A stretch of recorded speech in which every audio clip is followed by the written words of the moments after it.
Oh, there we go. Perfect. Dang.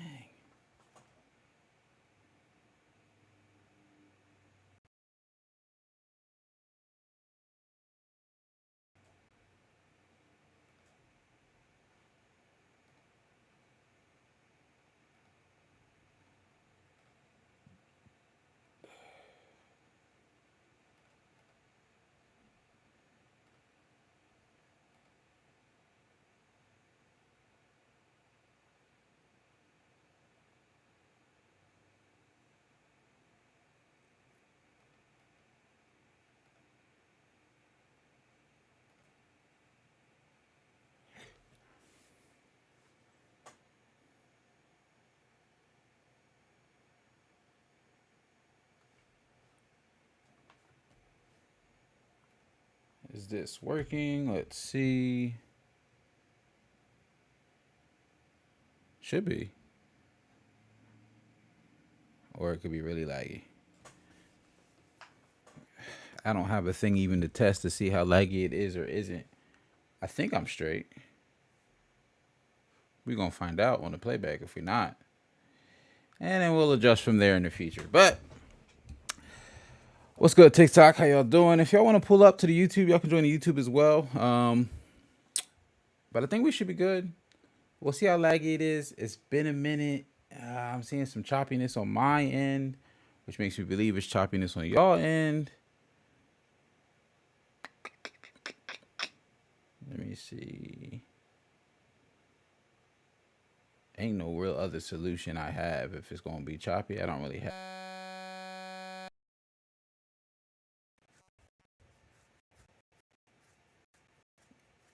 But it is choppy.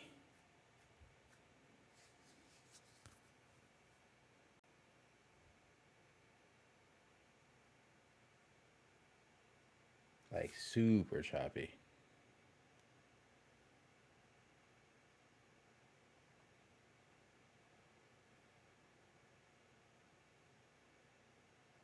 What is my other solution? Record it and post it later? And break it out?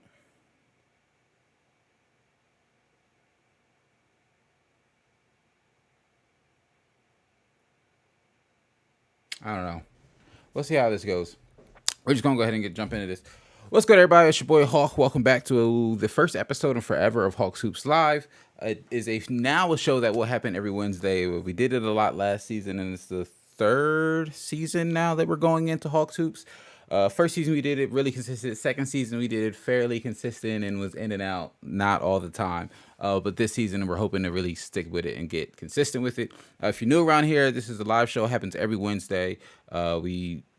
It's usually whatever, all your one-stop shop for NBA news is what I call it. I share my opinions on things. I go over what happened during the games in the media, go over some big headlines, and then in general what I find interesting. But this is a big back and forth interaction. Like I read the chat. In the past, we've had a call in feature. We haven't had someone call in a while, but we might bring that back as well, or some variation of that to try to get just to hear your opinions. Like I'm curious. I like talking hoops with people. My whole thing is let's talk hoops. So I want to talk hoops with y'all. So any way we can talk hoops, I'm down to talk hoops. Still feel like I'm lagging a lot on the YouTube side of things.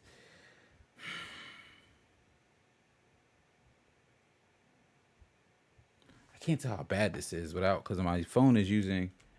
I think it's bad though. Let's check one thing since we're here. Before I decide to just give up on this, it does feel like this is crazy laggy though. Like visually from what I'm looking at.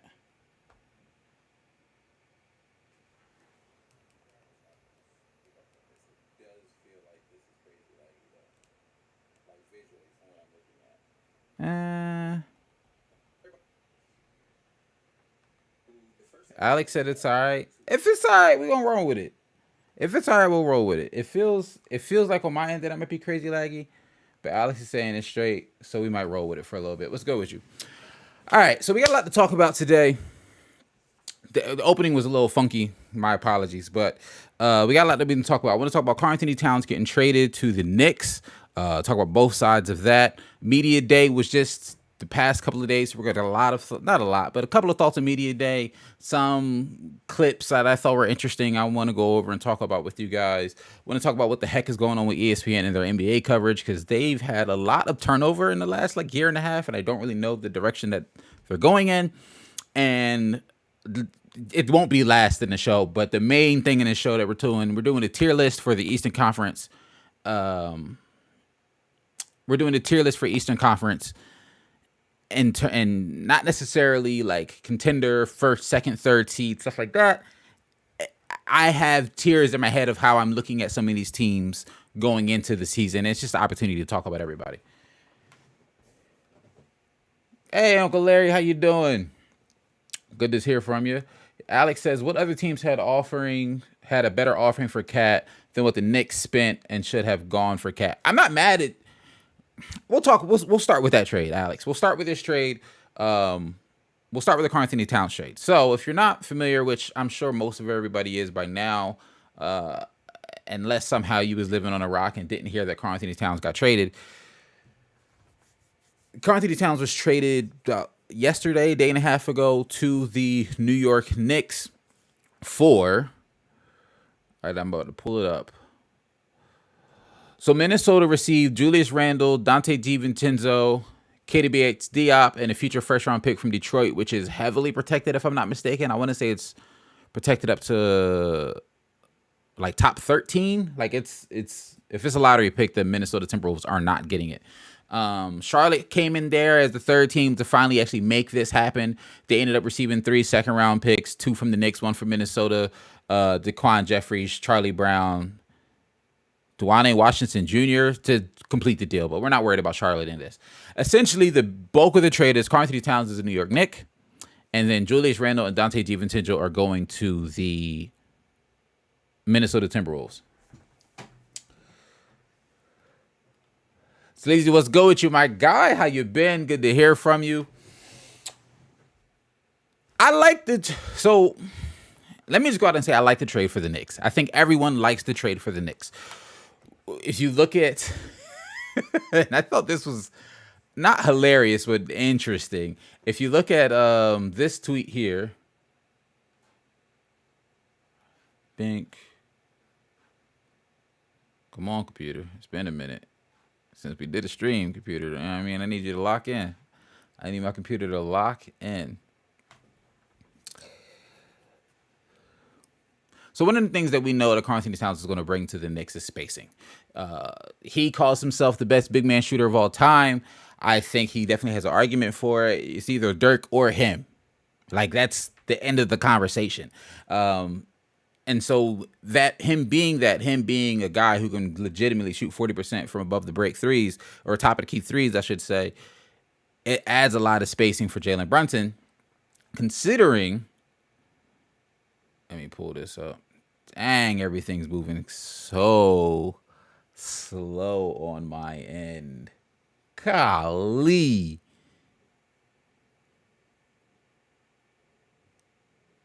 Mercy. I just want to show this one graphic to fully encapsulate my point here. In the meantime, while we wait, I missed you, my guy. I missed y'all too, Sleazy. I missed y'all too. I missed this. I missed doing this. But I knew I wanted to come back, but I knew I didn't want to come back like mid-off season. I had the urge to start streaming again probably like early August, but I was like, there's literally nothing going on in the NBA right now. I'm going to wait till I knew I was going to wait till this week because we got media day, training camp, and then preseason starts literally on Friday. Like, I wanted to come back right with the swing of the new season. I'm doing well. Can't complain. I'm doing very, very well, Uncle Larry. Doing well. Hope you guys are doing well in Arizona. All right.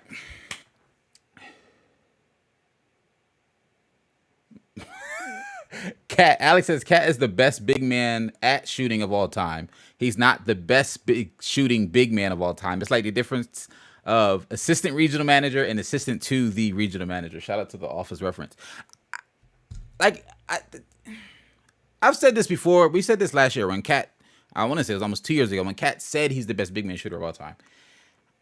I don't know if I have an opinion on it, to be honest with you. As terrible as it takes that sounds, If you say he is, I'm not mad at you. If you say he isn't because it's Dirk, I also can't be mad at it because it's Dirk. He definitely has the argument for it. I'll say I don't have an argument for it because I haven't really, I guess, thought about it that much other than when I'm talking about Cat of who the best big man shooter of all time is. But this is what I wanted to show you guys earlier. All right. So this is this graphic is from Sports Radar. How far away from the basket on average was the other team's rim protector standing when each of the how far away from the basket on average was the other team's rim protector standing with each of these offenses attempted a shot last season? You look at the Celtics, because of Kristaps Porzingis, even because of Al Horford, they're able to really drag their defenders away from the basket. But when you look at the Knicks down here at, let me see, the horizontal position of the logos from left to right, meaningless here. Oh, okay. Rim protector stood roughly 8 feet from the basket. The worst spacing in the league. Like the Knicks did not have good spacing last year. When you look at who they had on the floor, Mitchell Robinson's not a floor spacer. Hartenstein's not a floor spacer. Even to an extent, like Josh Hart's not a great shooter. He's not a good shooter. DiVincenzo had a great year last year, but he was really the only spacer that they were running with. OG can space the floor, can knock down an open three, but that was a midseason trade. So my point is, the Knicks did not have good spacing. Karl-Anthony Towns brings that spacing to them. He gives them an opportunity to run a different type of lineup, to have another guy who they can go to and say, here's the ball. We're going to push you up. You can go get a bucket. Karl-Anthony Towns is an effective post scorer. He's quiet as kept. My favorite part about Karl-Anthony Towns' game, and we talk about this all the time, is his ability to drive. He's a really, really, really, really, really effective driver. When he puts the ball in the ground, he's one of the best big man drivers in the league. Like, we did a video about this like sometime last year. I might resurface it and relook at that next week or something if we're still curious. But I looked the numbers up for when he was playing last season. He's one of the best drivers in basketball for his size. The concerns I have for the Knicks, the only concern I have for the Knicks, and I don't even know if it's as much as a concern, the Knicks were one of the best teams. I want to say they were the best offensive rebounding team, especially when Mitchell Robinson of the best offensive rebounding teams. Now, Mitchell Robinson going into the season, his health is a concern. Isaiah Hartenstein, obviously no longer there. So the question is, how good of an offensive rebounding team are they going to be? How well are they going to, attack the glass and create more shots? My devil's advocate or counter to that is, I don't think the Knicks have to have as many offensive rebounds. And, well, two parts to that. One, the Knicks had so many offensive rebounds because Mitchell Robinson and Isaiah Hartenstein weren't leaving the painted area or like the short corner, short roll. Like they were going to stay close to the basket. Therefore, they were there for offensive rebounds. The second piece of that is, I don't think they need as many offensive rebounds now with what they've done to their offense because they have guys who can generate quality looks. Karl-Anthony Towns is going to generate quality looks. OG is going to generate quality looks. Mikal Bridges is going to generate quality looks. And we'll talk about more of maybe the Knicks offense when we get to the tier list and talk about the Knicks as a whole and talking about more about Mikal, OG, and those guys. But I don't, just the addition of Cat, I don't think that's as much. Offensive rebounds isn't a concern for me. Is basically what I'm trying to say with the Knicks. They built this reputation and this identity of a rough and rumble team, a team that's hard-nosed, attacks the glass. You don't know. They'll still have some of that identity. Josh Hart is still going to attack the glass. Karl-Anthony Towns can grab a rebound. It's not like he's incapable of grabbing rebounds. I'm not calling him a bad defender. He's not a world stopper defender, but he's not a bad defender. I mean, rebounder. And they still do have Mitchell Robinson. Now, like I said, his health is a concern, but it's not like Mitchell Robinson's not on this team. For the Cat can D up too, and he feels like it. I 100% agree with you, Larry. A big thing, and this is what we'll talk about when we're talking about the Timberwolves. Karl-Anthony Towns' defense last year was solid. Karl-Anthony Towns really bought into what the Timberwolves were asking him to do. I think that first year with Karl-Anthony Towns and Rudy Gobert playing together 2 seasons ago now, it had its ups and downs. It was clunky at times. Karl-Anthony Towns didn't even play the entire season, was dealing with injury. I want to say this year he played like 32 or 39 games. I might be mistaken there, but he did not play the majority of their first season together. Then last year he plays most of the season, gets injured at the end, and doesn't have much time to ramp up for playoffs and gets thrown into the playoffs. And they still have their best season ever in terms of playoff success. As a team, they had their best season ever as an organization, and they trade the guy who's been there since the beginning of this current journey, the guy who most people thought at one point, it might have changed last year and a half, moving more towards Anthony Edwards, but to most people, who was their franchise cornerstone, their franchise player. He's been through multiple GMs in that organization. He's been through multiple coaching staffs in that organization, and he's stuck with them. He signed his extension. Like, he was under contract for the next, I should have looked this up before we started, but he was under contract for the next 3-4 years, I want to say. He's locked in through 2028, if I'm not mistaken. And they traded him for Julius Randle and Donte DiVincenzo. Donte DiVincenzo I'll talk about first. I think that's a excellent pickup for them. That's a no-brainer pickup for the Minnesota Timberwolves. And the fact that they were able to get him, a guy who's going to play defense, knock down an open jumper, I don't want to say I don't know where he's going to fit in the rotation. I'm not worried about that. They'll figure that out. I think Donte DiVincenzo honestly might be looking forward to not being on the Knicks, but I think he would have been lower on the pecking order if he wasn't traded away from the Knicks in terms of playing time, rotation, minutes.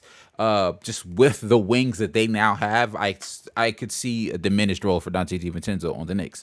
On this Timberwolves roster, I think he fits in nicely. I think they're going to like his shooting. They're going to like his defense. Julius Randle, it's going to look different. I'll say that. There is a concern about Julius Randle's lack of shooting. One of the things that Anthony Edwards was, I'll say, complaining about when the Rudy trade first happened was he was saying everybody wants him to drive to the basket, but it's 2 7-footers in my way. I can't.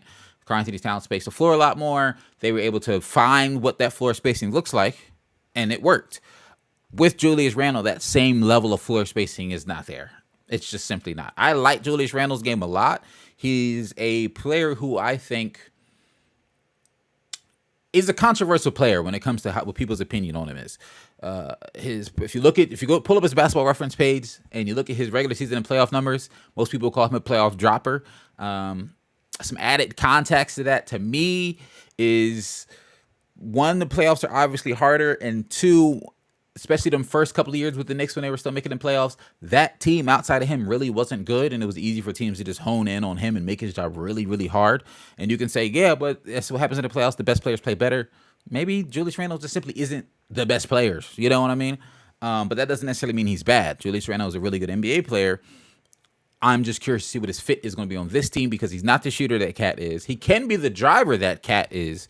So that's something that's beneficial for the Timberwolves, having another guy who they can give the ball to and be like, hey, Anthony Edwards creating, now Julius Randle will get a bucket. Like, to mix some of that in is really good, and I'm looking forward to seeing that. But in terms of just when Anthony Edwards has the ball, what does that look like? How much can they sag off of Julius Randle? Larry says, I dig Ant and Nas. This is one thing I am excited for. Trading away Karl-Anthony Towns makes room for, it gives this organization flexibility to decide what they want to do in the future. One of the things that I was reading an Athletic article earlier today, and one of the main reasons that the Timberwolves are saying they made this move is they want to capitalize and maximize Anthony Edwards' star potential now. Meaning they want the best version, the best opportunity they can give to Anthony Edwards. They believe in him. They think he's their future, and they're going all in on Anthony Edwards. If that means keeping Julius Randle, keeping Donte DiVincenzo, keeping Naz Reid, because this team's just working so well, sure. But if it doesn't mean that, this trade gives them the flexibility to have some money, to be able to make some moves. They have some expiring contracts that they can flip. It gives them flexibility. Karl-Anthony Towns' contract did not give them that flexibility. I like, speaking to the Ant and Nas point, I'm excited to see potentially more minutes for Naz Reid. I don't know if you can get away with that considering the caliber of player that Julius Randle is supposed to be. Like, I would expect him to be in the starting lineup. But I could see a lineup, I would love to see a lineup of Nas and Randle on the court together. run Nas at like a smaller ball lineup. One of them at the 4, one of them at the 5. Nas bringing that floor space and driving ability. Randall doing the same thing. They give up potentially a little bit defensively, being undersized and not having Rudy on the floor at times. But I like the potential of that lineup. I it's a it surprises me only because I like the move. I'll say that. I like the move for both teams. Like, I get the logic. When you think of the logic and reasoning behind why the Timberwolves did what they did, is Julius Randle like the perfect fit for this team? I don't think so. Is he a bad fit? No, he's not. I think they can make it work. I think it'll have a little bit of growing pains. I'm just surprised the team that had what most people would say is their best season ever, went to the Western Conference Finals, traded their second best player for essentially flexibility and money reasons, not for fit reasons, not because they're trying to upgrade at that position, not because they traded away a guy who was disgruntled or didn't fit or was a bad teammate. Basically for flexibility and money reasons, for team building reasons, for franchise reasons. Which, hey, if it works and if this Timberwolves team comes out next year or this coming season and looks as good as they did last year, and Anthony Edwards takes another step forward, which I think he's going to have to. Like, this is definitely we're going to heavily lean on Anthony Edwards trade on the offensive side of the ball. If it works, they look like geniuses.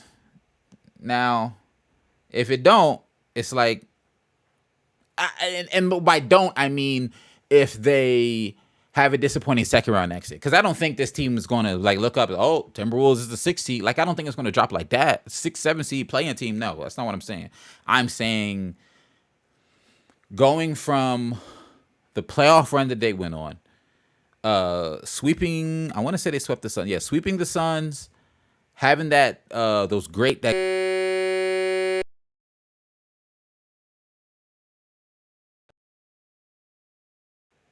Jokic. I think releasing 2020 Lakers and the Nuggets now. So I'm more surprised that a team that was as successful as the Timberwolves were made a move as big as this, and it wasn't solely, or even the driving force behind this decision was not because of the on-court basketball product.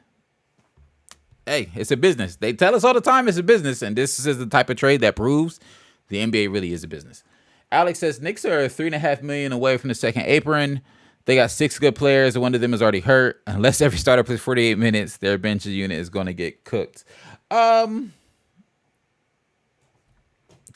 not a terrible assessment. You can say the same thing for them last year. Like, just, and the player long term in the season, yeah, like they're gonna find something, have to find a way for the bench guys to do stuff. But this is the Thibodeau team in the playoffs. You know, we know they only gonna run 7-8 deep. Like, this is the Thibodeau team. That's just what they're going to do, and their 7-8 is a good 7-8. All right, let's hop into this. We'll save some of the media day stuff for after the tier list. I don't want to keep y'all here all night. So I do want to hop into the tier list, get that going. Let me pull this up. Of course, none of the changes I made saved. Give me a half a second. So I'll break it down while I fill this out, because I got to actually, unfortunately,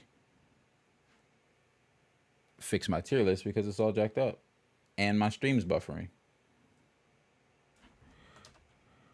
Conference favorite.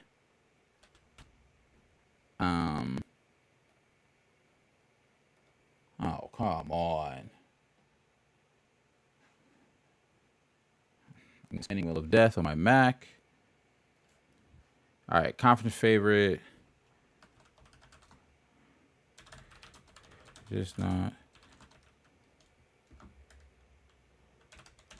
Right there, just not the favorite. Dang, it ain't a Hawk stream unless something goes not horribly wrong, but not to plan. It just won't be right if the first stream back everything went well, you know?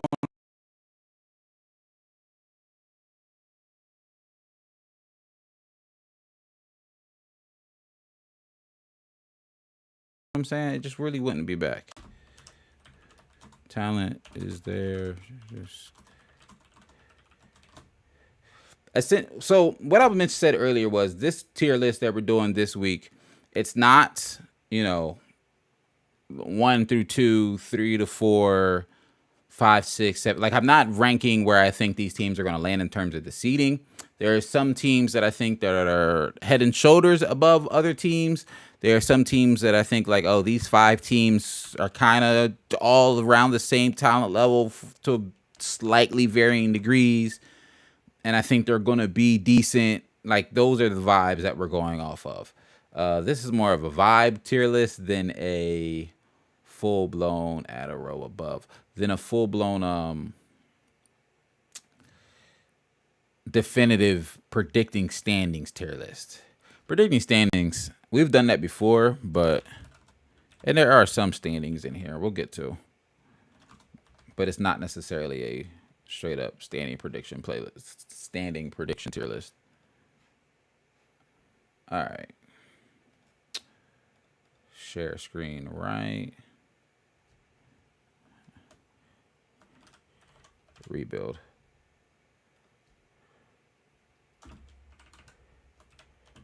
Figuring out.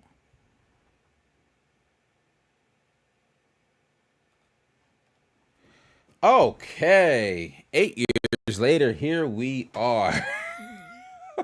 I'm telling y'all, it wouldn't be right if we did this. It would not be right if this was properly prepared for.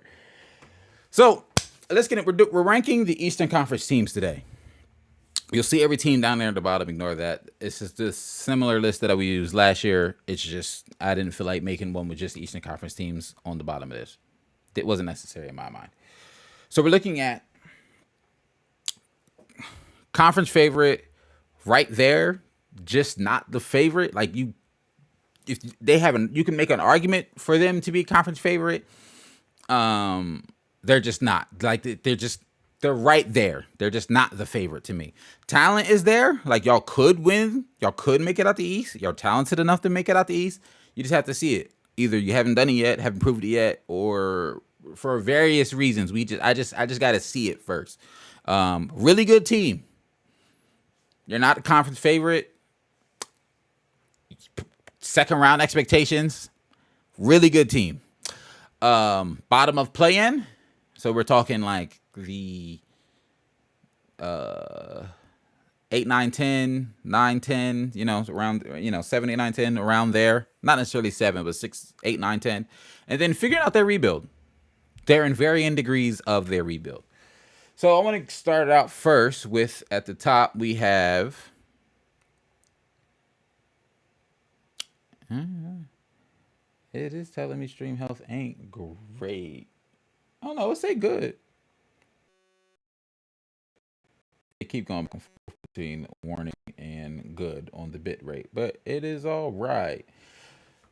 So, first team I want to start out with, conference favorite, and to me, there only can be one conference favorite because only one team can come out of the conference, and that's the Boston Celtics. Going into last season, after the trades they made, after picking up Drew Holiday, after having Kristaps Porzingis, everyone was like, oh, the Celtics are the team to beat. And they went out and they did it in a very, very dominant fashion. I want to say they were 14 games better than the rest of the Eastern Conference. They lost 2 games in the playoffs, if I'm not mistaken, 2, 3 max in the playoffs, if I'm not mistaken. Like, they had a dominant run to the NBA Finals.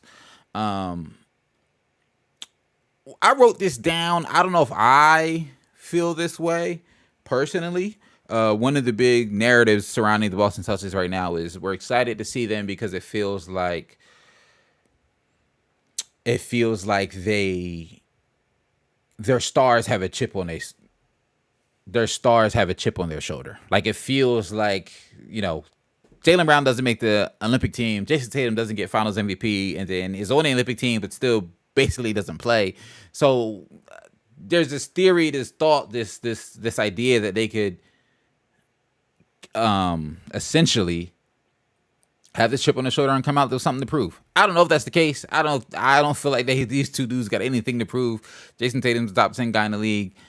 And because their play is so similar, you can make the argument that Jaylen Brown is also top 10 player in the league. I don't like to get in the weeds of a Jason Tatum, Jaylen Brown conversation because it's weeds. And I don't feel like getting in them weeds right now.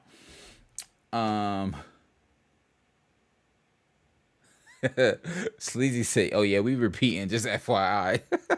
Y'all might. That's why y'all my conference favorite. I as much as and we'll get to my teams. As much as I like the teams that I like, I think the flat out conference favorite are the Boston Celtics. They are the team to beat in the Eastern Conference.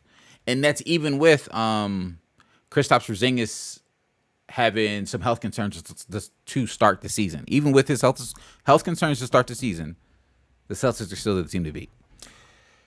All right. And the next category we have right there. I mean, right there to me. Just not the favorite. And that's one team to me. And it might surprise a lot of people. But looking at the talent that's on this team, to me, the Milwaukee Bucks are right there. They're just... Jaylen Brown's the top 35 to 45 player? See, this is why I'm not one to rank. I'm not a ranker. I'm not a player ranker. But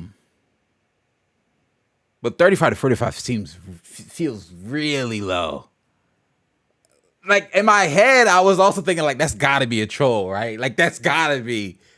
Oh, that's 5 away from not being top 50. If, like... See, this is why I miss the lives, because we have moments like this. All right. The 35 is generous! All right. Milwaukee Bucks. They just had a really crazy season last year.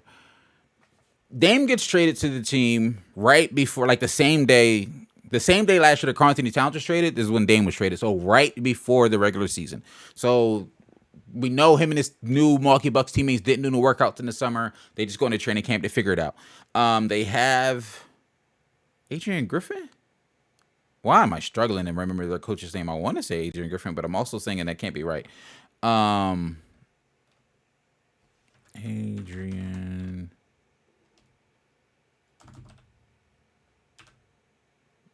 Yeah. I don't know why I was blanking on their coaches now. They started the year out Adrian Griffin. It ain't going well. They don't like his defense. They're changing things. He's changing things that they do defensively. Brooke Lopez speaks up in a players-only meeting saying, I don't like the defense. They go back to the drop coverage that they were doing. They eventually decide, hey, you know what? Adrian Griffin, you're no longer the coach. We're bringing in Doc Rivers. The Bucks just went through a lot last year. And so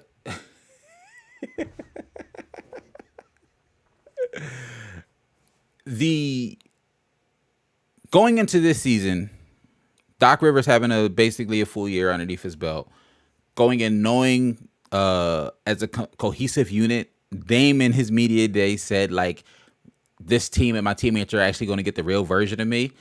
He briefly spoke to some of the struggles he was going with last year, like some off-court stuff. To my knowledge, he was going through a divorce and getting used to moving to Milwaukee. Dame, to me, even didn't look like the Dame that we know. Dame's claiming that we're going to get the Dame that we know going into this season. And if that's the case, I think we're going to see the dream offense that we thought we were going to get pairing Dame with Giannis. I also think Giannis is going to... I just have this feeling that Giannis is going to come into this season and like really remind the world that he's could be and can be and is in the conversation as the best player on the planet.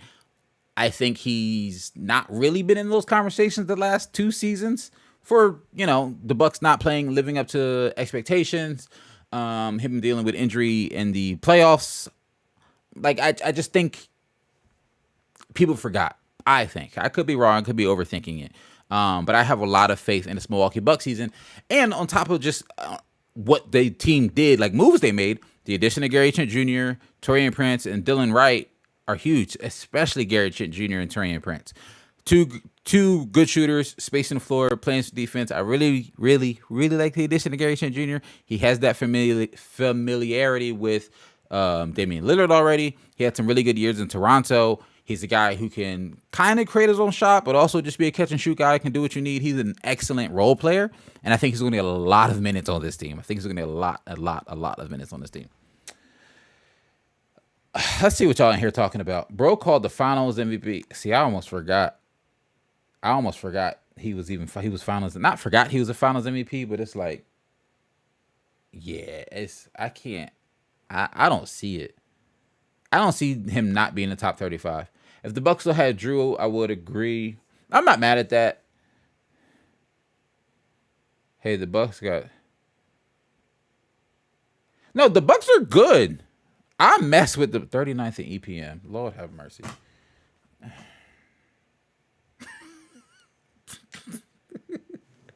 I am such not a... I call myself not a stat guy. I am a stat guy, but I'm not. Because I'm telling you right now, off the top of my head, I can't even tell what EPM stand for. I'm a stat guy, but I'm not at the same time. Because once you start getting into... There's a sector of stats that maybe it's because I'm old. Maybe I just refuse to really buy into them. But there are a sector of stats, and maybe we'll talk about this another time on stream in the next coming weeks, that I just... Like you said, it's a troll. We're going to move on because 39th in EPM. Like, what are we talking about? Jaylen Brown's top 35 player. All right. Next tier we have. So those are my two. Those are the only team that's in the conference favorite. People were not using EPM 2 years ago. They just picked. That's what I'm saying, bro. I don't get it, bro. And I'm not a numbers geek. Like, I'm really not. Like, I understand numbers. I look at numbers all day for work and stuff, but I'm not a numbers geek. And I don't say stats don't matter. I'm a both guy. I'll put it this way. You'll never hear me talk about a stat that I can't back up by telling you what I saw in the court. Like, I'm an eye test and a stat guy. I think they go very well and very hand in hand together. Perfect example is why I'm so big on Karl-Anthony Towns' driving, because I watch a lot of the Minnesota Timberwolves played over the last couple of years. Karl-Anthony Towns, I watched him be a great driver and take other bigs off the dribble and attack the basket well. And so when I look up his numbers, he's one of the better big drivers in the league. Like, it's just, I ain't old, but it's like, yo, sleazy. I hate true shooting percentage.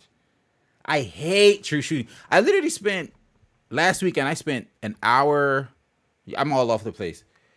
I spent like 2 hours last weekend really trying to understand true shooting percentage. Like, I get it now. Mathematically, I know what it is.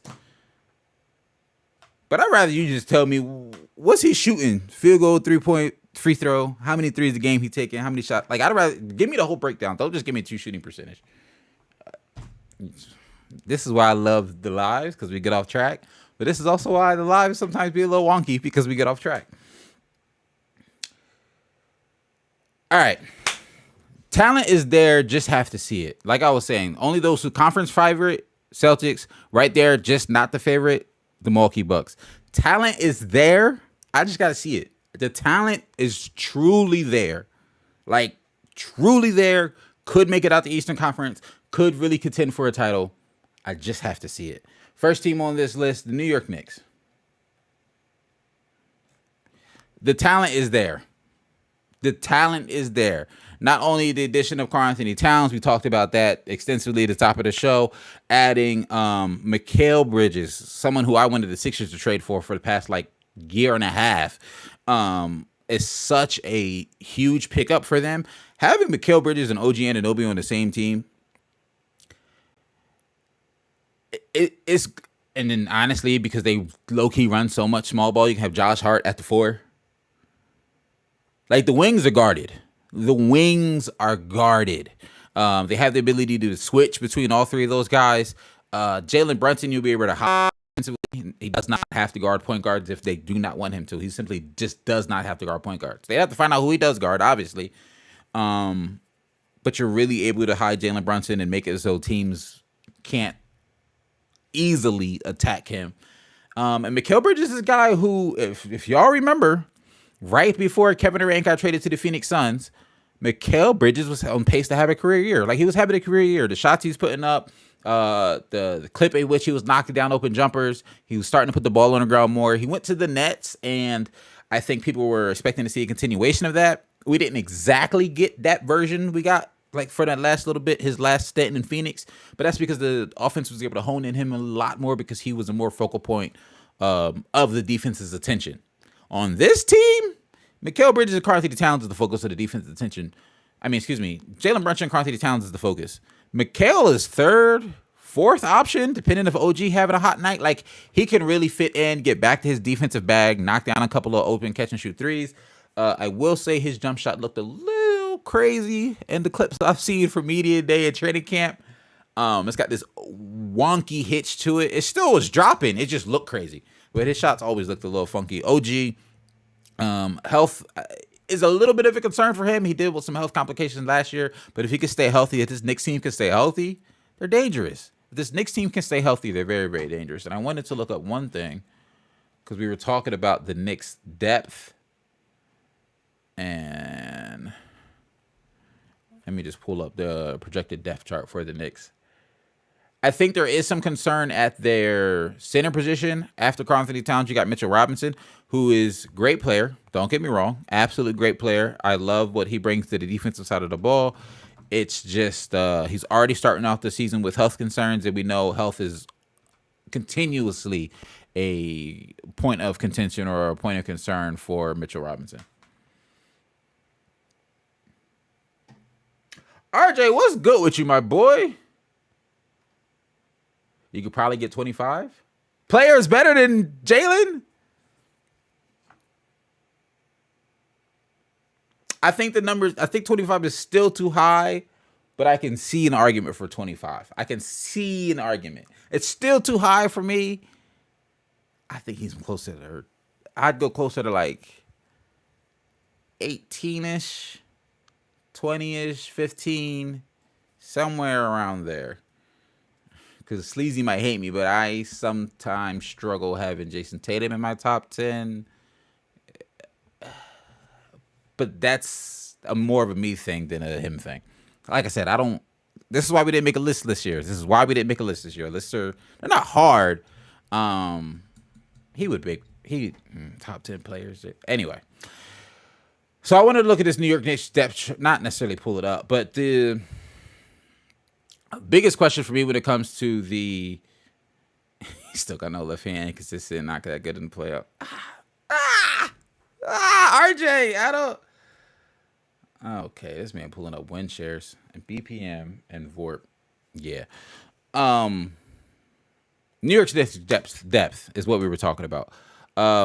Have some concerns about Mitchell Robinson. They got Precious Achiuwa as their third backup, but I can also see Precious playing a lot of backup four. Miles McBride's going to get a lot of minutes. Cameron Payne's going to get a lot of minutes. Cam Payne had some nice-ish moments with the Phoenix Suns when he was there 2.5 years ago by now. Depth, not great for the Knicks. I will admit, the depth is not great for the Knicks. But that's not where they're going to hang their hat. They're going to hang their hat when they're starting five. I think their bench is going to give you some decent moments at the very least, especially during the regular season. And come playoffs, we know what Tibbs does. He going to run like 7 deep. So depth it matters, but if they stay healthy, it don't matter.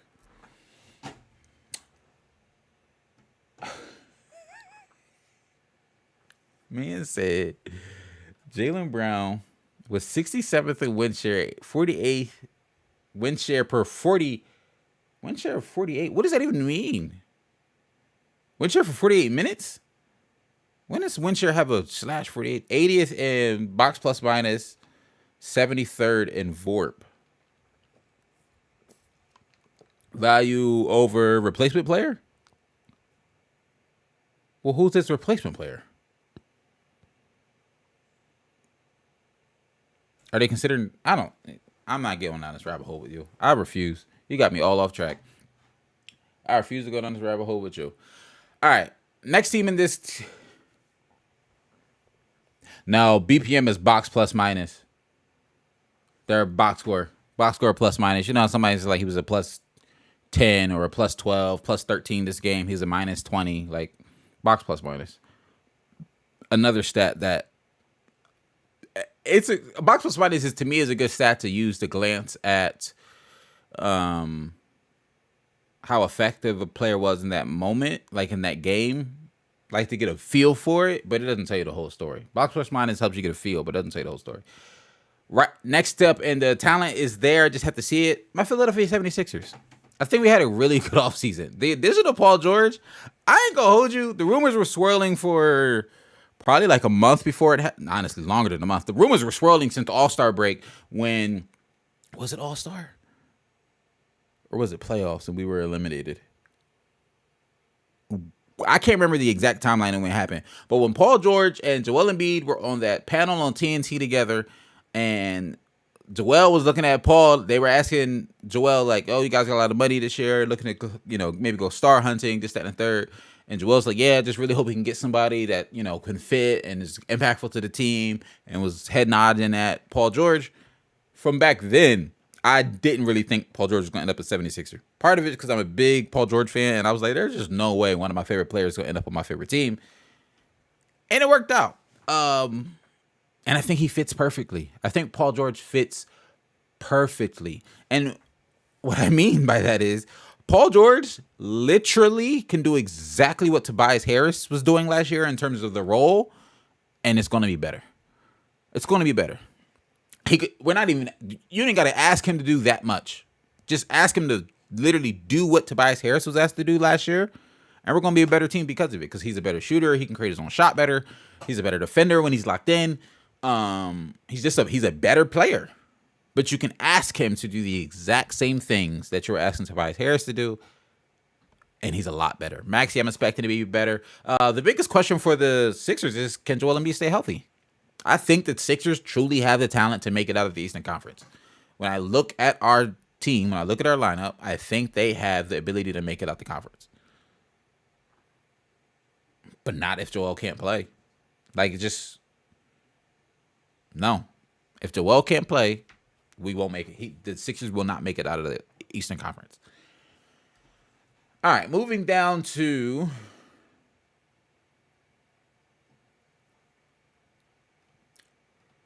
Tibbs is going to wear those guys out. Depth is important in the NBA. I don't disagree, Larry, that depth is important in the NBA, but I'm going to play devil's advocate. And the Knicks were really good last year, and they didn't have that much depth last year. That's what Tibbs does. And the Knicks were really good last year. Jalen Brunson played a lot of minutes last year and was really good last year. That's my only devil's advocate I got for that. If they're healthy, I can see them being favorites. Healthy Joel Embiid is vying for best player in the Eastern Conference. The only other person in the argument for best player in the Eastern Conference when Joel Embiid is healthy is Giannis. It's one of them. So if he's healthy, sure, yeah, the Sixers have a chance. Just because that's how good Embiid is. And now with the addition of Paul George, the Sixers are a really good team. It's just going to come down to health to me. I'm confident in Nick Nurse. I like the offense that we were running last year. The Sixers looked unstoppable in the 39 in the games that Joel Embiid was playing before he went down with injury. They looked unstoppable. I thought this was finally the year the Sixers were going to make it past the second round. But then Joel got injured, which is a possibility for next year. All right. The next tier I have are, so as you can see, the way we broke this out, this is our top four. I think the top four in the Eastern Conference is going to be some variation of the Celtics, the Bucks, the Knicks, and the Sixers. Honestly, I think the Celtics are going to run away with the best seed in the best, maybe not run away with Kristaps missing a decent amount of games to start, but I think the Celtics are going to be the best team, and then I think all these teams are going to be in the mix for top four, but I think the Celtics will be the best, and then between the Bucks, Knicks, and Sixers, I can see it fluctuating. The next tier I have are really good teams.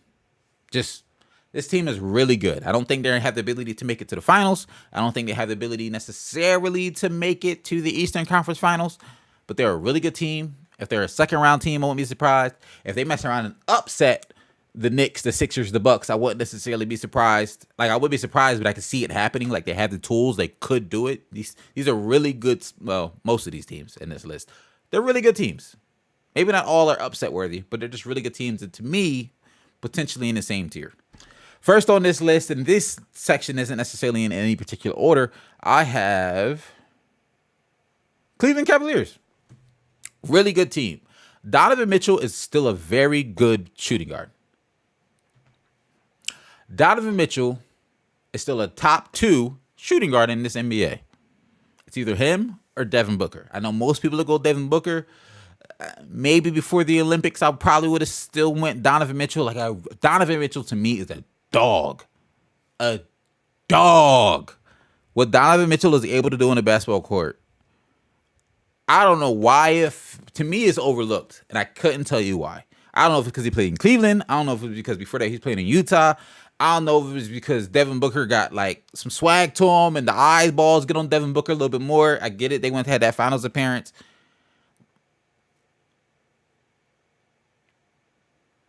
And if you say Devin Booker's better, I'm not mad at you. I don't even know if I'm necessarily saying in this moment Donovan Mitchell is better. I'll put it this way. I know for a fact at the beginning of last season, if you asked me, I would have told you Donovan Mitchell was the best shooting guard in the league.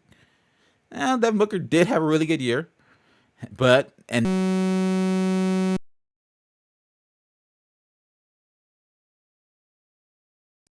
played 50 games. Mobley only played 55 games. Like, they were missing a lot of time with their guys. And there was one point where Donovan Mitchell was out, where Garland and Mobley were out, and they were still winning games because Donovan Mitchell is that good. Cavaliers are a really good team. The biggest question mark I have for the Cavaliers going into this season is that could potentially down the road push them to talent is there. Just have to see it. Could Evan Mobley get a jump shot? I doubt it at this point. If I'm being completely honest with you, I don't think it's going to happen. But if in some world where Evan Mobley gets a jump shot, or they finally fill that 3 spot with a competent 3, that's the missing link for this team. Because a lot of offense, all the offense is predicated on Darius Garland and Donovan Mitchell creating it for others. If they can get past that, either by adding a piece or Evan Mobley stepping up offensively, but they are, at the very least, a very good team. Serge, my guy, what's good with you? I am doing well. I'm happy to be doing the lives again. Every Wednesday, 8 p.m., man. Or like 4 a.m., 3 a.m. in your case. But, every Wednesday, 8 p.m. my time.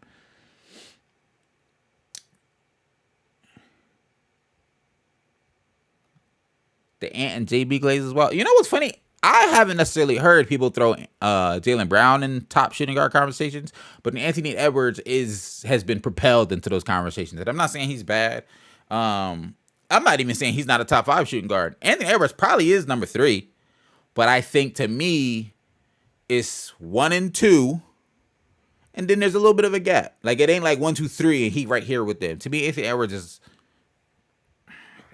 I mean, the dude did just lead his team to the Western Conference Finals, but you can make the argument that was a team thing. Like I like Donovan Mitchell, Devin Booker more than Anthony Edwards. I think I've seen him do part of it. I've seen him do it over a longer sustained time at the level that they're doing it at. I'm not saying Anthony Edwards can't get there, but the top 2 shooting guards in the league to me, Donovan Mitchell, Devin Booker, like those are the 2. Kyrie been playing at the 2, only competition at that position. Hey, he top 10 probably, but he ain't in the S3. I don't know if he's in top 5 conversation for me. If he is, he's 5 at best. If he's in top 5 conversations off the top of my head, he's 5 at best. Because Booker, Mitchell, Ant, JB. Booker, Mitchell, Ant, JB. It could be Kyrie. I'm trying to just think off the top of my head. Western Conference teams are blanking on right now. On like 2 guards on the West that are good enough to talk about to probably be better than Kyrie. Yeah.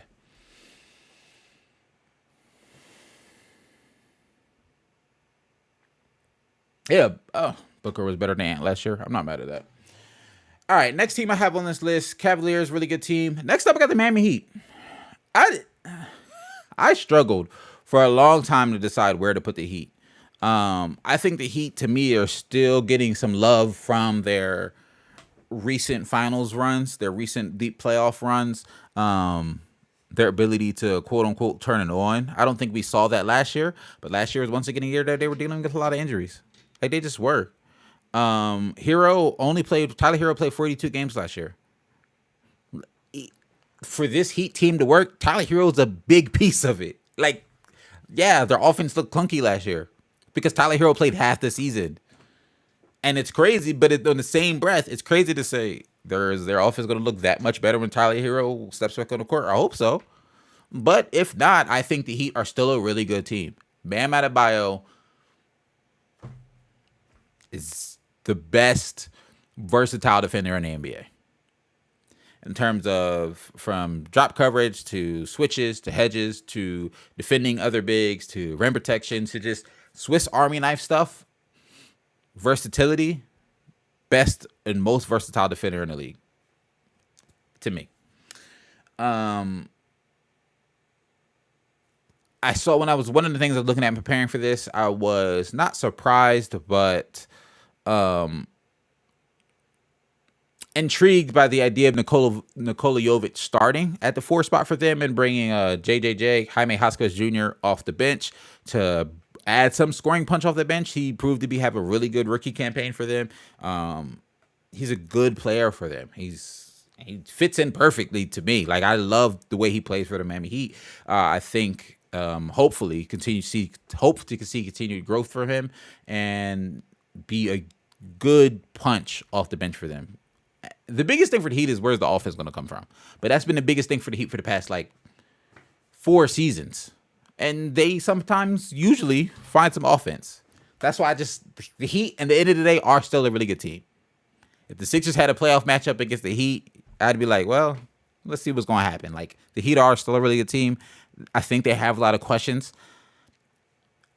Honestly, I think they have the out of all the teams on this list, but I don't necessarily see them in the tier of this bottom of play-in tier. I almost wish I had another tier as really good, just maybe not as good in my mind as the teams above them, and that might be where I had the Miami Heat. But I didn't feel like doing all that, so they're a really good team.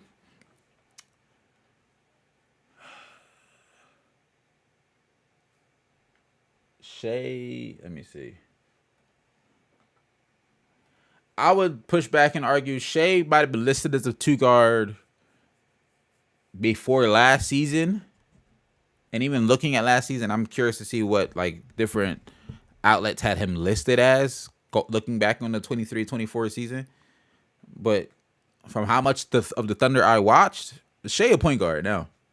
He might have been a 2-guard at one point, but nah, Shea the 1 now. He a point guard now. Next team I have on this tier, really good teams. 2 young-ish teams. Got the Indiana Pacers, who at one point had the best offense in the NBA.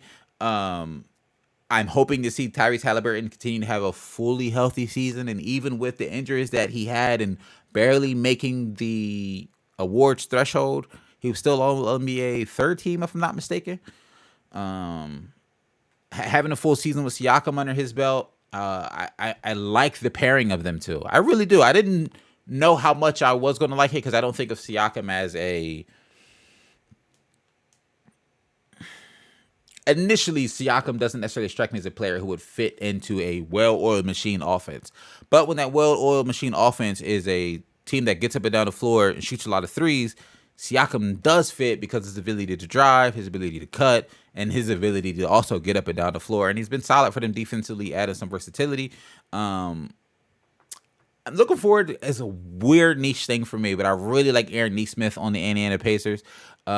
His defense last year was absolutely phenomenal for them.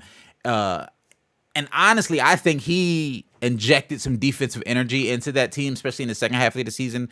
And in the playoffs to an extent, mainly the second half of that season, where his defense, I think, was infectious a little bit. And the Pacers, not a good defensive team, but they looked better than I thought they would have. I'll give you that. They looked better than I thought they would have. Pacers is the first team to score 10,000 points in a season in 30 years.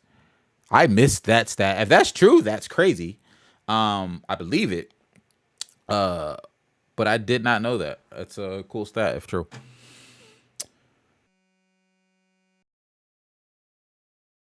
almost 6. All right, for like an hour. We're almost. All right, and then the Orlando Magic and the really watched last season. NBA East Coast teams. Team I because my Sixers Coast teams. Sixers game for second game, I'm picking Sixers every time. But the Magic last year were one of the best teams in the league. Paolo Banchero, the few games I got to watch of the Magic, I encourage anybody to watch the decent amount of Magic this year. Paolo Banchero is a man amongst boys on how he gets to the basket, how he drives to the basket, how he finishes at the rim, how he uses his size to his advantage to get to his spots. Franz Wagner is an excellent driver. The biggest thing for the Orlando Magic last year, what was holding them back, was there was no spacing. Being able to see what Paolo and Franz were able to do with the ball with the lack of spacing makes me that much more excited for addition to KCP. Now, Kentavious Caldwell-Pope is a 40% shooter. Someone who's known to be able to shoot the leather off the ball, but not necessarily at a crazy high clip. Like I want to say his last 2 years and the Nuggets, he only shot 4 a game. But part of that's because the Nuggets were such a well-oiled machine that shots kind of moved around. I'm curious to see if KCP ends up taking more shots going in this upcoming season with the Magic, or is he at that 4? My expectation would be more. Paolo and Franz are solid passers, and their driving is going to potentially open up some threes for him. Or at the very least, the opposing team is going to be like, no, stay home on KCP, and that just adds some spacing for the drive. So I'm curious to see which direction that goes. I like specifically the addition of KCP because it doesn't necessarily, sometimes when you have a team that has such a great defensive identity but needs shooting, the guy they bring in to add that shooting can sometimes mess up their defensive identity.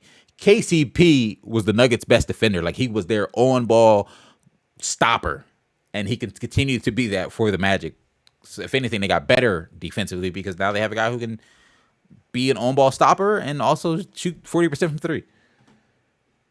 Oh, I know it is. I know. Sleeves, we've been struggling with stream lag all day. Unfortunately, I don't really have a solution. It's been coming and going all day. I'm going to work on it for next week to see what I can do. I did do a test stream earlier in the week, and it seemed fine in the test, but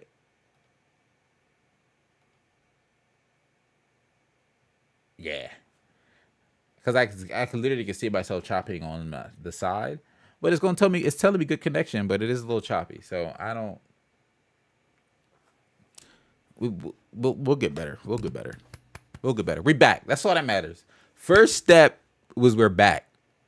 This is Hawk we're talking about. We know the first stream back couldn't be perfect. We know it couldn't be perfect. Next tier we have bottom of the play-in. So here we're looking at like, what do we got? 1, 2, 3, 4, 5, 6, 7, 8 teams already listed. Bottom of the play-in these are the teams that's gonna be fighting for 9 and 10. Like, these are the teams that are gonna be, to my mind, fighting for those spots.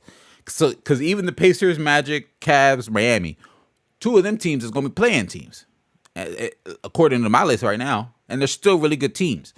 So bottom of the play-in, you're fighting for the bottom 2 spots. We're talking 9, 10, 11 seed here. First on this list,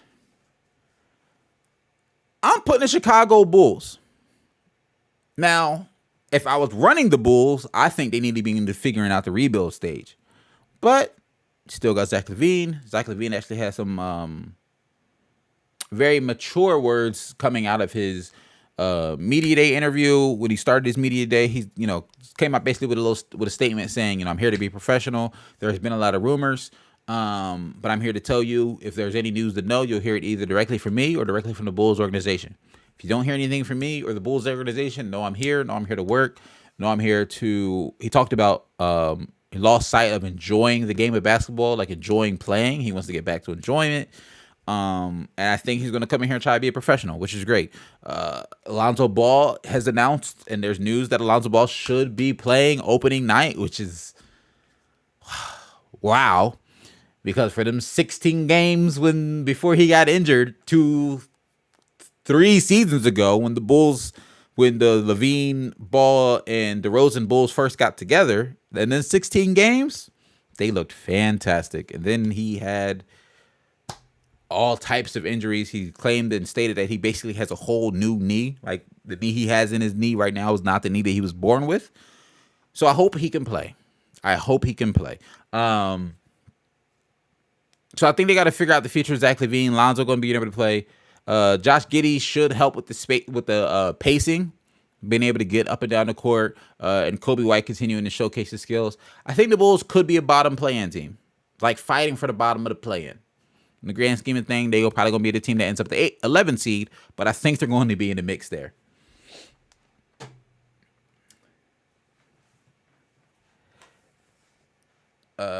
Hey, so am I, Uncle Larry.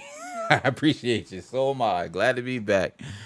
Next team we have listed here in the bottom of the play-in.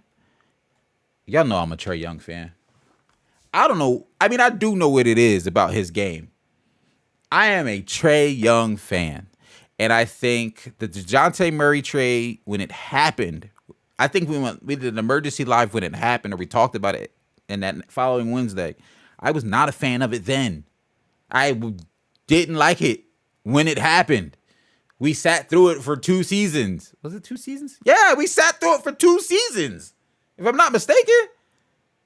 Yeah, that didn't happen last summer. That happened the summer before that. Oh my gosh. I was wasting time. Didn't work. We didn't like it. They've been through a couple of coaches in Trae Young's tenure with Atlanta. But Trae Young is still really, really talented. And when the ball is in Trae Young's hands, we've seen him carry this Hawks team to a top 5 offense consistently. At worst, Trae Young is a walking top 10 offense when he has the ball.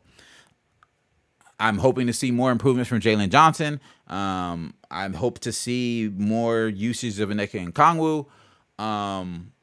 But I think getting rid of DeJounte Murray or letting him go was the way to go. I do. And with the addition of Larry Nance Jr., we'll see if it happens. But there have been so many rumblings about trading Clint Capella. Now's the time to do it now that you got Larry Nance Jr. Larry Nance Jr. and Onyeka Okongwu can be your front court, and you can let Clint Capella go somewhere else. And it's quite a skip. I think you can get something decent for him. Not like groundbreaking. Well, Clint Capella's still a decent NBA player. That could help a team that's trying to compete for the playoffs. So Hawks, bottom of the play-in. I hope they figure it out. Trae Young's still one of my favorite players to watch. Speaking of players who not similar, same play style, but another good young guard. Bottom of play-in, Charlotte Hornets. Hornets got some ballers, bro. But the biggest thing is, can LaMelo Ball stay healthy? In the 23 to 24 season, he played 22 games last year, basically. Last year, he played 22 games. The year before that, he played 36. If LaMelo Ball can stay on the court, the Hornets could be solid. They could be fun to watch. But LaMelo Ball got to be able to stay on the court for that to be. Brandon Miller's coming off a really, really good rookie campaign that was overshadowed by the greatness that was Victor Wembanyama. But Brandon Miller had a really, really good rookie campaign. Miles Bridges, horrible person, good basketball player, though. Horrible person, good basketball player. I like his game. I don't like him. And Mark Williams, I hope, also is healthy and can stay healthy and be on the floor. Because when healthy, he's a 10 and 10 guy. Mark Williams is a walking double-double if he's healthy. Hornets got some good guys. They just got rid of good players.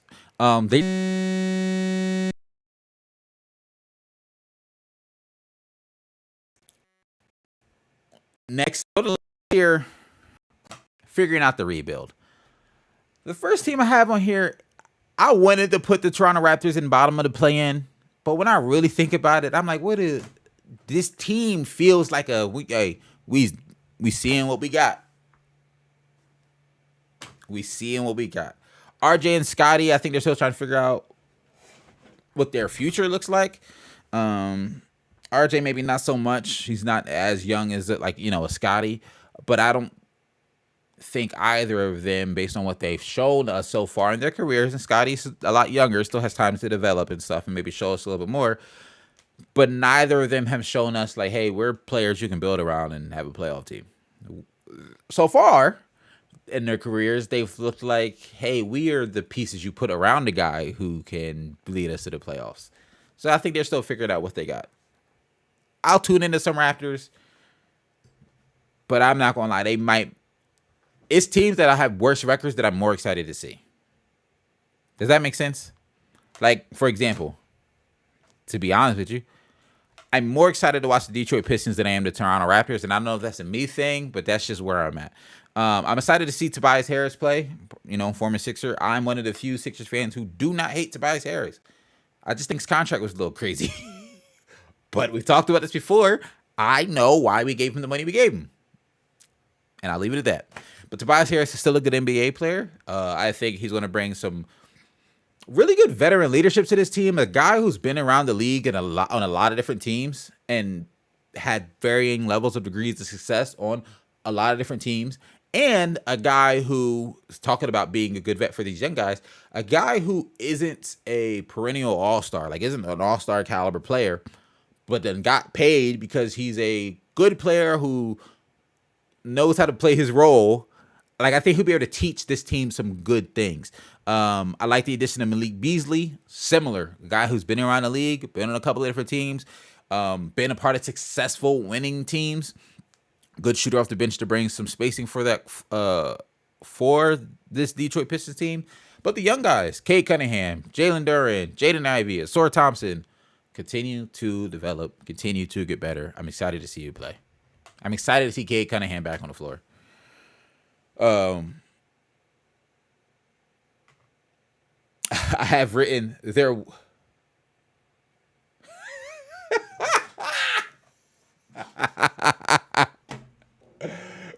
Oh, Wrecked, what's good with you, my guy? That is hilarious. I think there's a glitch, but for some reason, Raptors in the last column and not the top. It's completely derailed my train of thought. Maybe laugh there. What's good with you, my guy?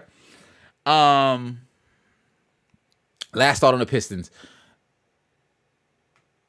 It's still gonna be rough at times. Don't get me wrong. Like, looking at their projected starting five, the spacing ain't crazy. But there will be a time, occasion, where you got Malik and Tobias on the court from time to time. And there can be some half decent spacing on the floor. And I think those moments will be fun to watch. I'm excited to watch the Pistons, as nasty as that sounds. These last two teams, yikes. Brooklyn Nets, figuring out the rebuild. Apparently Ben Simmons is going to play. I'm somewhat excited to see that. Once again, former Sixer. I don't hate him. I don't really be hating players that leave us. Like, I hate how they left, but I still rock with Ben because when Ben plays, he had a interview clip that was going viral. He said, people forget how good I am when I play.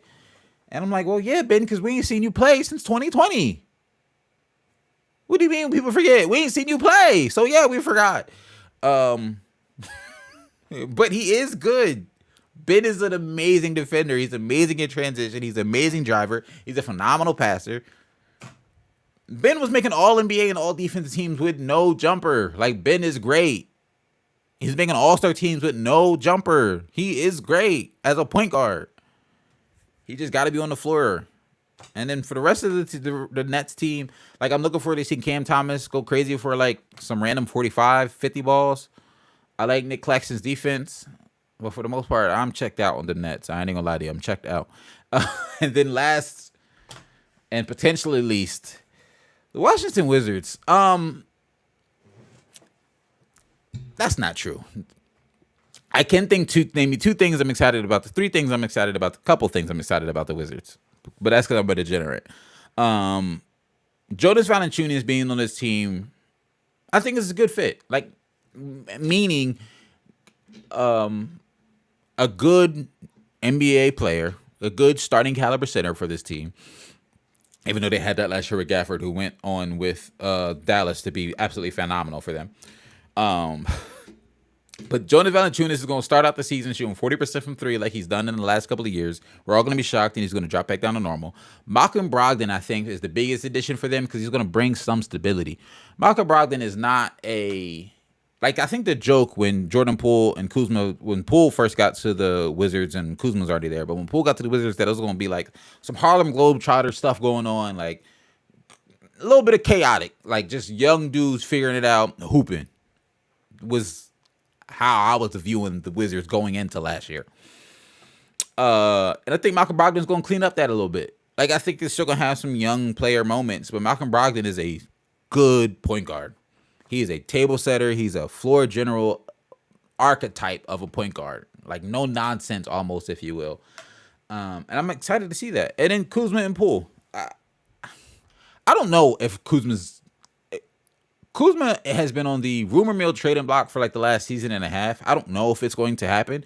There's this idea of Kyle Kuzma helping out a championship caliber team, but he's making like 20 plus million a year. I want to say like 22, 22, 24, somewhere around there. So that's not hard to trade for, but you got to be confident if you're the team trading for him that he's going to be the piece we missing. Because, I mean, that ain't nothing, you know.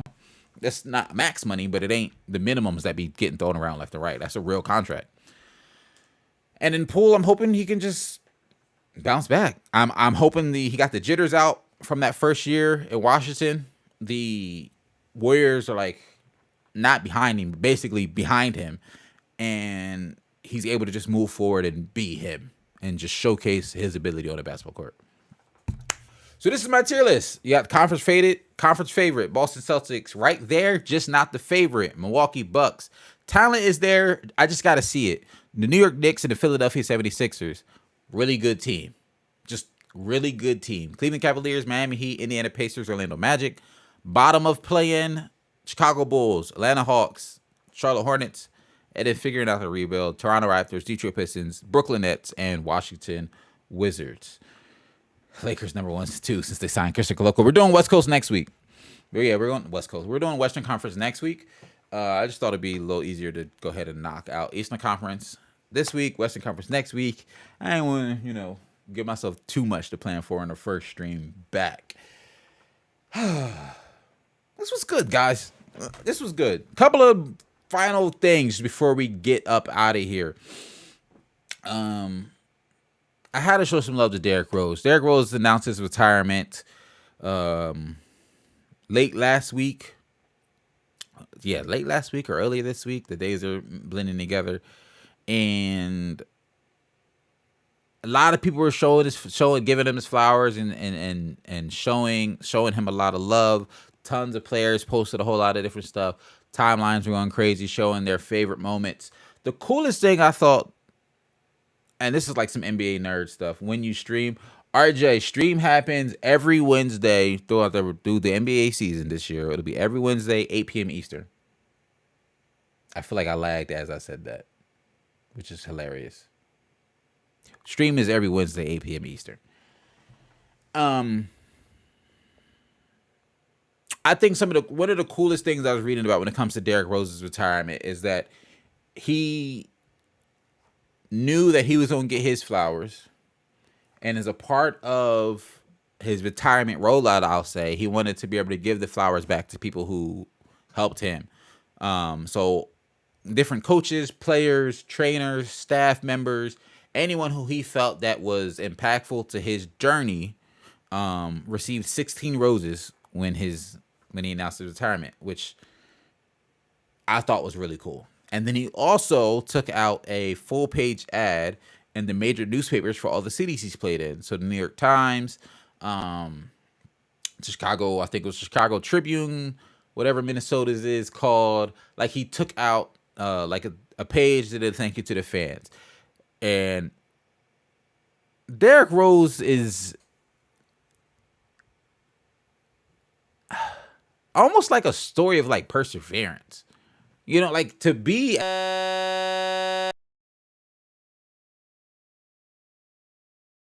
and he was as good as he was, but also he was like Derrick Rose had like at the time when he was really going crazy. To me, in my memory, he was rivaling LeBron James in terms of popularity. Like in 2011, 12, 10, that 3-year span, rivaling LeBron in terms of popularity. Like in terms of the buzz that was surrounding him and the trajectory that I think his career would have been on. A lot of people say, some of the biggest what ifs we talk about. Some people say Brandon Roy, some people say Greg Oden, some people say something like Yao Ming. Derrick Rose is in that conversation of some of the biggest what ifs ever. So shout out to D Rose. I I had in this when I started putting my notes together, trying to think what my favorite D Rose moment was, and I couldn't necessarily off the top of my head at the time think of something. And this looked choppy than a mug on my screen. Golly, we're gonna see if it is or ain't later. And I couldn't at the time of a favorite Derrick Rose moment from like his prime, I guess you can say. But I specifically remember him. I was watching the game where he dropped 50 with the Timberwolves. And I remember I got a little, when he was crying at the end of that drawing, talking to the reporter and like being so emotional, like I've been through so much as a fan. I was sitting here halfway getting emotional, just thinking about all he's been through and the journey he's been on and sharing his talents and entertaining us fans. It's absolutely insane. So shout out to D Rose. Next up on the docket, I want to briefly talk about what is ESPN doing for their NBA coverage. ESPN just laid off Zach Lowe earlier this week. If you don't know who Zach Lowe is, I don't really know how. This is what it tells me, because I'm curious to see how many people knew who Zach Lowe was. Like really, like either watch his content, watch him on SportsCenter, watch him on NBA Today. Like was really tapped in to know who Zach Lowe was. I'm a big fan of his podcast, which is partially how was so surprised that he got laid off, because to me, Zach Lowe, to me, he's one of their premier NBA guys in terms of level-headedness, entertainment. The entertainment factor to me was there, but level-headedness, good takes that made sense with some thought process, like some thought behind them. I was shocked that they let Zach Lowe go. And now I'm just curious what the direction ESPN is going in when it comes to their NBA coverage, because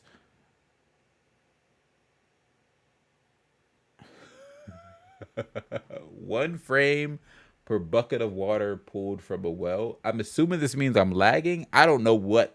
One frame per bucket of water pulled from a well.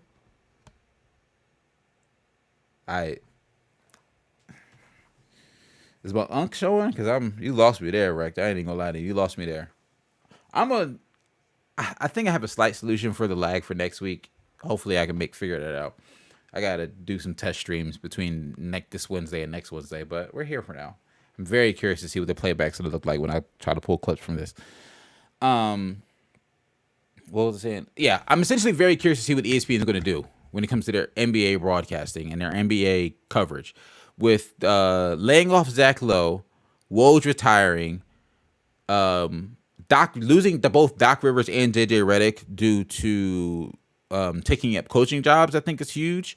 Doc Rivers, they lost midseason, but JJ basically had just got promoted to the A team and did the NBA Finals, and I thought did an excellent job for them, calling games with Doris and why can I not remember that guy's name? But y'all know who I'm talking about. And with the new deal, with the new TV deal, it wasn't necessarily a surprise. I was not a world where I was thinking ESPN was not going to get rights to NBA. I'm just very curious to see the direction that they go in, because laying off Zach Lowe was a big surprise to me. And then they follow it up this morning on First Take. Iman Shumpert is on First Take saying the Knicks aren't scary and don't have a closer. So I might be watching more content from other content creators online than I watch ESPN this year, because I don't know what they're going to do in terms of their NBA coverage. And then real quick, some stuff from media that I'm not even going to pull it up because I'm also half ready to be out of here. We've been going for an hour and a half at this point. Some real quick stuff from Media Day. The Bucks, we talked about it earlier. Dame said you're going to get the real version of him. Giannis, I can't remember if it was Giannis or Dame, but they basically shared that Giannis and Dame didn't work out at all this summer together, which can be concerning. It's not necessarily what you want to hear, but they're professionals, and I don't doubt they could figure it out. I don't doubt they could figure it out. It'd be nice to hear that they did at least work out a little bit to But it is what it is. Not every team does that.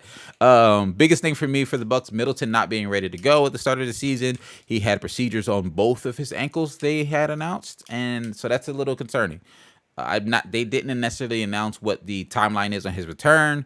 It wasn't announced like a dire thing, like we're not going to see him for months or anything like that. They just said he won't be ready for the start of the season. A little concerning. We talked about Lonzo Ball already, coming from the Bulls and being able to start the first game of the season. I'm not necessarily saying start that game, but like he'll be able to play, ready to go. Clippers had some interesting ones. Kawhi on Norman Powell leaving said, I wasn't that concerned. Nothing is changing for him personally, and he never looked for anyone on the court to save him, is what his statement was, which I thought was so Kawhi and hilarious. Norman Powell called it addition by subtraction, more opportunities for others to get up shots, aka himself. Very curious to see what this Clippers team is going to look like without Paul George. And James Harden looked confident. In his interview, he says, we got to figure it out. I just know it's going to include a whole lot of me, which he ain't wrong. We'll just see what that looks like. I was just earlier this summer watching James Harden highlights from his Houston Rockets days, from like that 18, 19, 20 season, the 17, 18, 19, 20 seasons. And James Harden, prime James Harden, absolutely unguardable.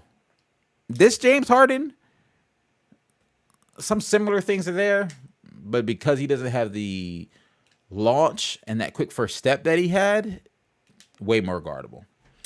And then finally, I didn't watch a lot of the Lakers stuff from their media day. I still got to get to it, but I did listen to JJ Redick on Zach Lowe's podcast, The Low Post, and he talked about. He said a lot, and I'm not gonna go over everything he said. I'm very invested, and I'm sure we can. It's like beating a dead horse at this point.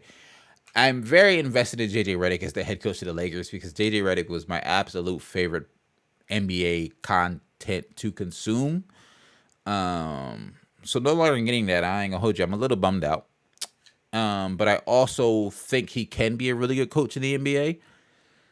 I just think that, and we've said this before, the Lakers job being such a high profile job, it can go left or it can go right. It's definitely I'm betting on myself type of role of being like, hey, I want to do this. I have confidence in myself and I'm going to take this job on the biggest stage. Some of the things that I am optimistic on, I'll say, is how methodical of a NBA player JJ Redick was. He constantly talked about his routine and his habits and his training. And in part of his Zach Lowe podcast, he talked about bringing some of that, I don't know if this is the word, but methodicalness, some of that mental toughness to this team of controlling what we can control, being prepared. We can't control everything, but we can prepare as good as possible so that we're ready. And we'll see. We'll go from there. All right, guys. This was good. A little rusty at times. Might not have been as well thought out on some of my takes as I normally am or have what I have wanted to be. But this felt good. Cut the camera back on. Talk to y'all for about an hour on a Wednesday night. If you are if you're a part of Rewatch Gang and made it through this craziness, I appreciate you. But if you pulled up, I appreciate everybody who pulled up today, because a lot of people pulled up that we ain't seen in a little bit. Y'all ain't seen me in months. I ain't made content in months. I made a couple of announcements, and a decent amount of y'all pulled up, like 5-6 people pulled up. So I ain't mad at that. I appreciate that for real. I'll see y'all next Wednesday, 8 p.m. If you enjoyed the video, give it a like. Keep an eye out. You know what I mean? I'm gonna do the clip stuff. You'll see clips from this throughout the week, and I'll see y'all next week. I'm out. Peace.